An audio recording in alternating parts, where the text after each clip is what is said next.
जय माता दी दोस्तों, आप सभी को दुर्गा अष्टमी की हार्दिक शुभकामनाएं। 19 मार्च दिन गुरुवार से चैत्र नवरात्रि शुरू हो चुके हैं और अब लोगों में यह जानने की उत्सुकता है कि आखिर अष्टमी नवमी दशमी कब पड़ेगी, क्योंकि इन तिथियों में लोग घर पर कन्या पूजन, हवन और पूजा पाठ के कार्य आदि करते हैं। बहुत लोग अष्टमी के दिन व्रत भी रखते हैं। तो आज मैं आपको इस वीडियो में ही बताने जा रही हूँ कि आपको दुर्गा अष्टमी का व्रत किस दिन रखना है, अष्टमी नवमी दशमी किस दिन मनाई जाएगी और नवरात्रि व्रत का पारण किस दिन करना है, साथ ही विसर्जन आपको कब करना होगा। लेकिन वीडियो शुरू करने से पहले आपसे निवेदन है कि यदि वीडियो आपको थोड़ा सा भी अच्छा लगे तो कृपया एक बार लाइक अवश्य कर दीजिएगा। व्रत की सफलता और जीवन में सुख शांति के लिए कमेंट बॉक्स में अवश्य लिखिएगा जय माता दी। तो चलिए बात करते हैं दुर्गा अष्टमी की। दोस्तों, इन दिनों चैत्र नवरात्रि का पावन पर्व चल रहा है। 9 दिनों तक चलने वाले इस पर्व में मां दुर्गा के 9 अलग अलग स्वरूपों की पूजा की जाती है। दोस्तों, नवरात्रि की अष्टमी और नवमी तिथि का विशेष महत्व होता है, क्योंकि इन दिनों में लोग अपने घरों में कन्या पूजन और हवन आदि का आयोजन करते हैं। तो चलिए सबसे पहले हम जानते हैं कि अष्टमी तिथि कब शुरू होगी और कब समाप्त होगी, और दुर्गा अष्टमी का पर्व कब मनाया जाएगा और अष्टमी के दिन के पूजा और कन्या पूजन करने के शुभ मुहूर्त क्या रहेंगे। इस दिन राहु काल का समय क्या रहेगा।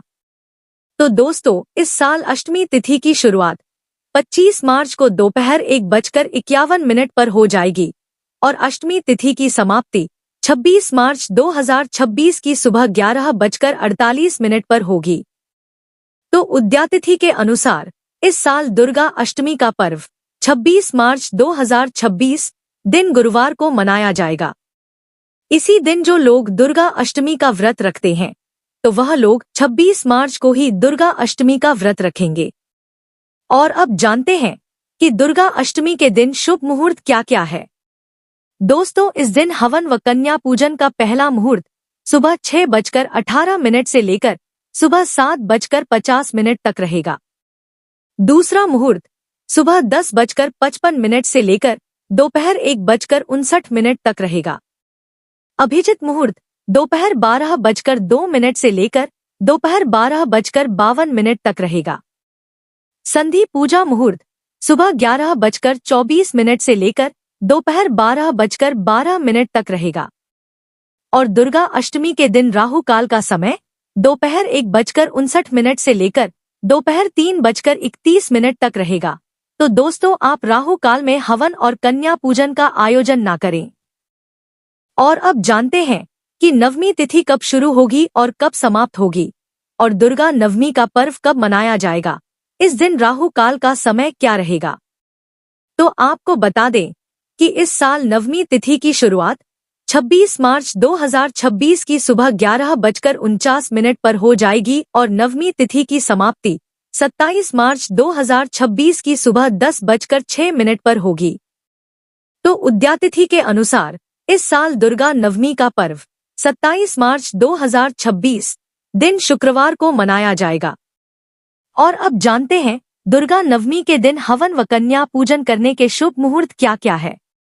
दोस्तों, इस दिन पहला मुहूर्त सुबह 6:17 से लेकर सुबह 10:54 तक रहेगा। दूसरा मुहूर्त दोपहर 12:27 से लेकर दोपहर 1:59 तक रहेगा। अभिजित मुहूर्त दोपहर 12:02 से लेकर दोपहर 12:51 तक रहेगा। और अब जानते हैं दुर्गा नवमी के दिन राहु काल का समय क्या है। दोस्तों, इस दिन राहु काल का समय सुबह 10:54 से लेकर दोपहर 12:27 तक रहेगा। तो आप राहु काल में हवन और कन्या पूजन का आयोजन ना करें। और अब जानते हैं कि दशमी तिथि कब लग रही है।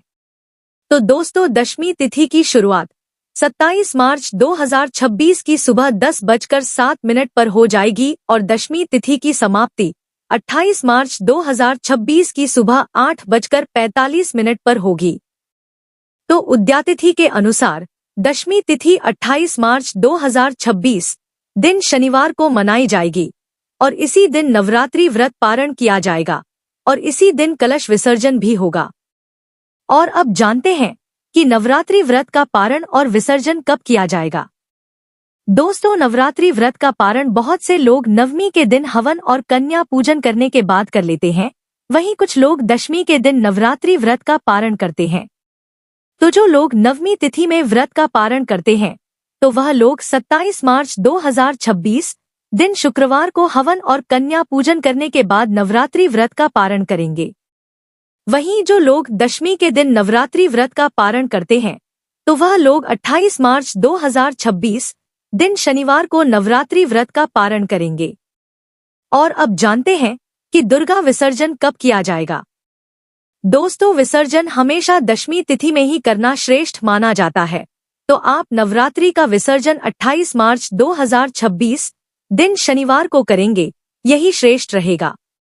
दोस्तों, एक बात बता दूं कि अष्टमी या नवमी तिथि को कन्या पूजन जरूर कराएं, क्योंकि कन्या पूजन के बिना नवरात्रि व्रत का पूरा फल आपको प्राप्त नहीं होता है। इसलिए आप अपनी कुल परंपरा के हिसाब से अष्टमी या नवमी के दिन कन्या पूजन का आयोजन अवश्य करें। आप अपने घर में देवी स्वरूप कन्याओं को अवश्य बुलाएं और उन्हें शुद्ध सात्विक भोजन कराएं। नवरात्रि में 9 कन्याओं को भोजन करना आवश्यक होता है, क्योंकि यह 9 कन्या ही देवी दुर्गा के 9 स्वरूपों का प्रतीक मानी जाती है। और ध्यान रखें कि इन कन्याओं के साथ एक बालक का होना भी जरूरी है, क्योंकि उन्हें बटुक भैरव का प्रतीक माना जाता है। माँ के साथ भैरव की पूजा अवश्य करनी चाहिए। तो दोस्तों, यह जानकारी आपको अच्छी लगी तो कमेंट में जय माता दी जरूर लिखें। वीडियो थोड़ा भी अच्छा लगा हो तो कृपया वीडियो को लाइक अवश्य करें, शेयर करें और साथ ही साथ हमारे चैनल को सब्सक्राइब करें। धन्यवाद।